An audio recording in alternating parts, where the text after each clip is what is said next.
Today we're talking to Colin and Stuart about qualifying in their age group for the UCI Gran Fondo World Championships.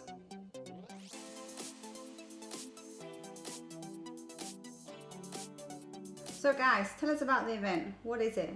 UCI Grand Fondo is one of 20 worldwide events that are held which lead to the qualifying of the World Championships in September each year. What did you need to do to qualify? Yeah, you had to finish in the top 25% of the age group. So as the first rider in our age group passed the line, the time started and we had to be within 25% of that time to actually qualify. What training did you have to do before the event? Our training plan was reasonably specific. I mean, it was a mixture of training on a training bike, replicating a lot of the aspects of the course. There was one Tuesday session which was, I think all of us dreaded, which was a repeat of the short hill sections, very intense. And then later in the week we do longer rides, sort of replicating the KOM climb. And then leading up to the event, we actually sort of went out and braved the miserable weather over the weekends and did some 120 Ks, 1400 metre climbing, sort of, proper simulation race. So I'd say for the 3 months leading up to it, the training was pretty much spot on. Did all the training go to plan? Were there any hiccups along the way? Yeah, I had a few issues. There was a bereavement in the family. I got sick about 3 weeks into the plan, and then with 2 weeks to go I got sick again. But it was quite good how we're able to move things around and accommodate that sickness in, and yeah, it all went according to plan in the end, which was really good. So tell us about the event itself. What's it like being on the start line of such a major event? That's basically from my perspective, that was the biggest event I've ever entered. In our age group there's about 150 in our age group, so we're all standing on the start line. It was freezing cold. Everybody was nervous, I think, and just really anxious to get going.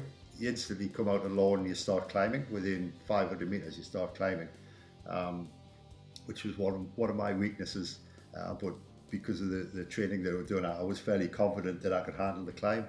But I was climbing at the pace that I could handle. There was a few guys in our age group went away really early, and I had to resist the temptation to go with them. We got a small group of about 5 of us where we could maintain a really good pace, that we were all sharing the load. After the first descent, again it was freezing cold, wet, and then within about 25k I fortunately saw Stu up the road. So having a friendly face that I knew I could ride with was really good. That's when I caught you guys up.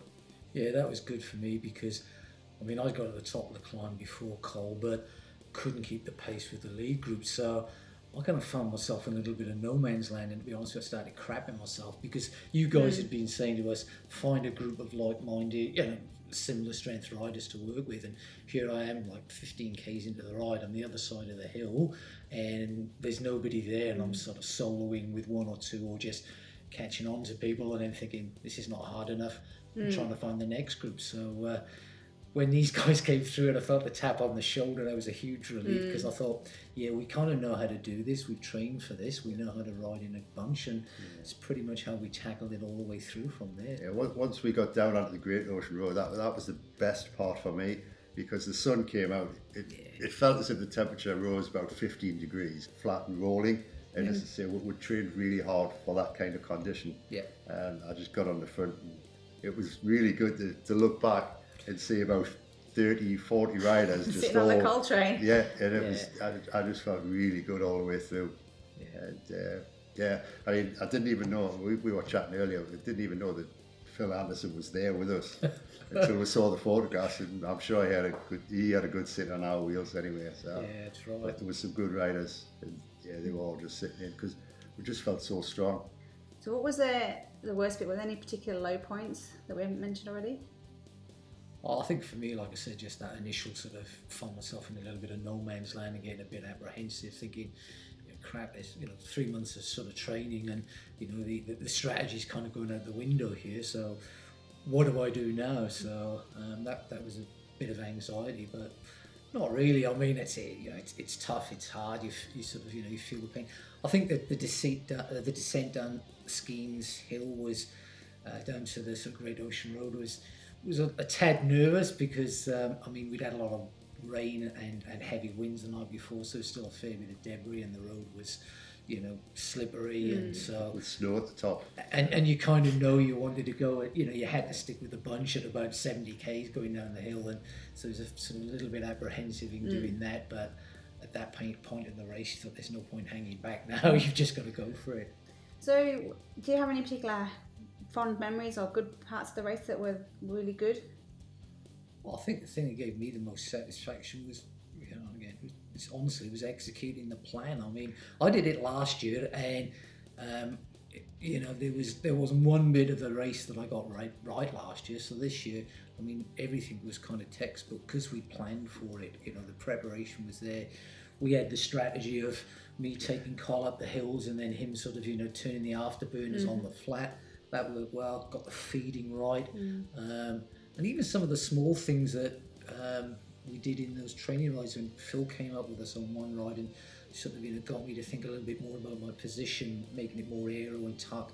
Everything is about sort of maximising efficiency. So for me, it was like I said, the best bit was really executing that sort of strategy. I thought it was sort of textbook, did it really well. 20 of us went along the line, across the line together.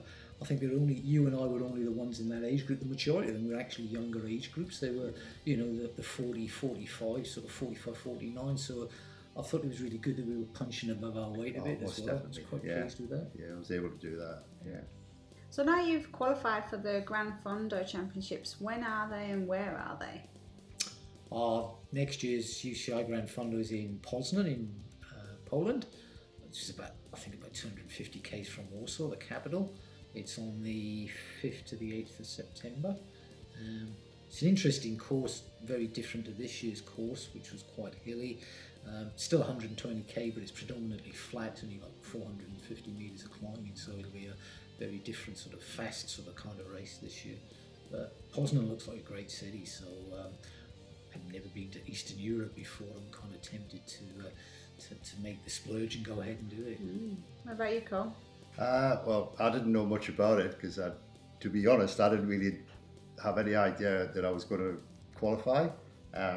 My intention was just to finish, but then as the training was going on, I started to have ideas of grandeur of qualifying. Now that I've qualified, it sounds like my kind of event. It's flat and rolling.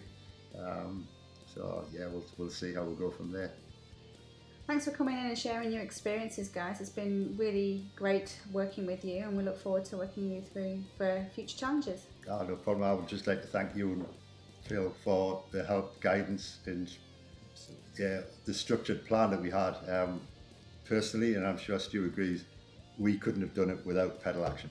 Yeah, I think it's a sort of testimony to how you guys approached it.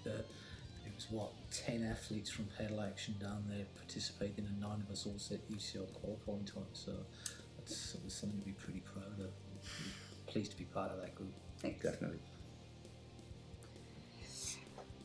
If you have any questions or comments, please leave them below.